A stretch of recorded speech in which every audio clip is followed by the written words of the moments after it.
ये आलू मटर आम तरीके से नहीं बनेंगे। रमज़ान की सहरी के लिए एक हल्की मगर शाही और जायकेदार और चंद मिनटों में बनने वाली सब्ज़ी की रेसिपी आज मैं आपके साथ शेयर कर रही हूँ। आई होप आपको मेरी आज की रेसिपी बहुत पसंद आने वाली है। अस्सलाम वालेकुम, hello everyone, welcome back to my channel. सबसे पहले ले लेते हैं एक खूबसूरत सा बाउल। उसके अंदर हमने तकरीबन 700 ग्राम यहाँ पे कच्चे आलू ले लेने हैं। साथ में ले लेंगे हरे वाले मटर। इसी के साथ हमने यहाँ पे 2 मीडियम साइज़ की प्याज ले लेने हैं, जिसको मैंने बारीक कट कर लिया है। अब सबसे पहले हमने इसके अंदर मिला लेना है 1 टेबलस्पून जो है लाल मिर्चों का पाउडर।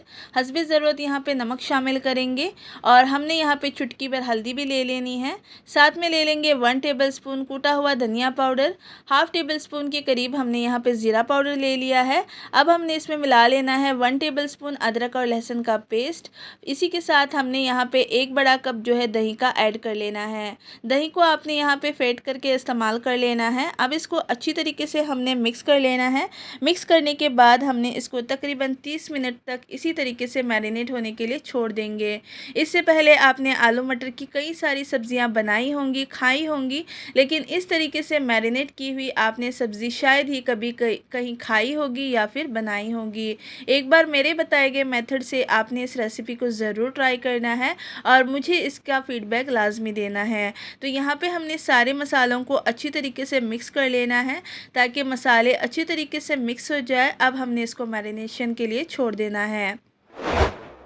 आलू मटर को मैरिनेट होते हुए तकरीबन 30 मिनट हो चुके हैं। अब बारी है इसको कुकिंग करने की, जिसके लिए मैंने यहाँ पे एक बर्तन ले लिया है। उसमें मिला लेते हैं 2 टेबलस्पून कुकिंग ऑयल। ऑयल जब तक हमारा अच्छे से गर्म हो रहा है तब तक हम एक मरतबा आलू मटर को अच्छी तरीके से मिक्स कर लेंगे। इसके बाद जैसे ही ऑयल गर्म हो जाए हमने सारे मसाले को उसके अंदर ऐड करना है। आपने यहाँ अलग से कोई भी चीज़ भुनने की ज़रूरत नहीं है, ना आपको अलग से प्याज, हरी मिर्च या टमाटर भुनने की ज़रूरत है। आप एक ही बार में एक ही तरीके से इस रेसिपी को इजीली बना सकते हो। अब मैंने सारे आलू मटर को ऑयल में मिला लिया है। अब इसको हमने कुक करना है। तो सबसे पहले हम इसको लीड लगा के हाई फ्लेम पे 1 से 2 मिनट तक कुक करेंगे ताकि मसाले जो है वो अच्छे से कुक हो जाए। इसके बाद हमने इसको मीडियम टू लो फ्लेम पे इसकी बुनाई करनी है। तो यहाँ पे आप देख सकते हो एक बॉयल आना शुरू हो गया है। लीड को मैंने हटा लिया है। अब हमने इसकी बुनाई करनी है। फ्लेम को आपने यहाँ पे बिल्कुल भी हाई नहीं करना है, क्योंकि हमने इसके अंदर आलू और मटर को कच्चा ही इस्तेमाल किया है। अब हमने इसकी इतनी भुनाई करनी है कि मसाले अच्छे से कुक हो जाए और आलू और मटर अच्छे से गल जाए।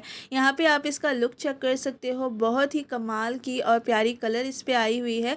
इसी तरीके से हमने इसको चम्मच के साथ मिक्स करते जाना है और इसकी भुनाई करते जाना है। ये सब्ज़ी ना ज़्यादा भारी है और ना ही ज़्यादा तेज़ है। अगर आपको सहरी के लिए कुछ हल्का सा लाइट सा खाने का दिल है तो आप इस सब्ज़ी को ज़रूर ट्राई करिए। इसीलिए सहरी के लिए एक बेहतरीन चॉइस है। आप चाहे तो इसे अफ्तारी में भी रख सकते हो। तो यहाँ पे जो है मज़ेदार सी हमारी आलू मटर की सब्ज़ी जो है बन कर के रेडी हो गई है। अब मैंने यहाँ पे फ्लेम को ऑफ़ करने से पहले इसके अंदर हल्का सा हरा धनिया ऐड करना है। फिर हरा धनिया ऐड करने के बाद 1 से 2 मिनट हम इसको कुक करेंगे। इसके बाद हमने फ्लेम को ऑफ़ करना है। इसी के साथ मैंने यहाँ पे ग्रीन वाली चिली ली है, उसको भी हमने हल्का सा इसमें बीच से कट लगाएंगे, फिर इसको ऐड करेंगे। अब लीड मैंने लगा लिया है। 2 से 3 मिनट हो गए हैं इसको कुक होते हुए। हमारी यहाँ मज़ेदार सी आलू मटर की सब्ज़ी बन करके रेडी है। आई होप आपको मेरी आज की ये रेसिपी बड़ी पसंद आई होगी। आप इसको ज़रूर ट्राई कीजिए और मुझे इसका फ़ीडबैक आपने लाजमी देना है। एक दफ़ा मैं इसको अच्छे से मिक्स कर दे रही हूँ। इसके बाद हमने इसको सर्व करना है ना कमाल की और बेहतरीन सी झटपट सी बनने वाली रेसिपी। वक्त के साथ इंसान को आसानी के लिए कुछ नया आजमाना चाहिए। इसीलिए आलू मटर को बनाने के लिए मैंने न्यू वे जो है कुक का इस्तेमाल किया है। आप इसको एक बार ज़रूर ट्राई कीजिए और मुझे इसका फ़ीडबैक लाजमी दीजिए। अगर आप मेरे चैनल पर न्यू हो, पहली दफ़ा विज़िट कर रहे हो, तो मेरे चैनल को लाइक करें, शेयर करें और मेरी इस रेसिपी को अपने फैमिली फ्रेंड के साथ शेयर कीजिए। ख़ुद भी खाइए, इंजॉय कीजिए और मुझे इसका फ़ीडबैक लाजमी देना है। और बेल ऑल पे भी प्रेस कीजिए ताकि आने वाली हर न्यू वीडियो की नोटिफिकेशन आपको सबसे पहले मिले। यहाँ पे मैंने इसको हल्का सा गार्निश किया है अदरक के लच्छों के साथ और साथ ही साथ हरा धनिया और इस तरीके से हरी मिर्च रख के मैंने इसको सर्व किया है। मिलते हैं ऐसी ही किसी इजी सी और क्विक सी यूनिक सी रेसिपी के साथ। तब तक के लिए अल्लाह हाफिज़।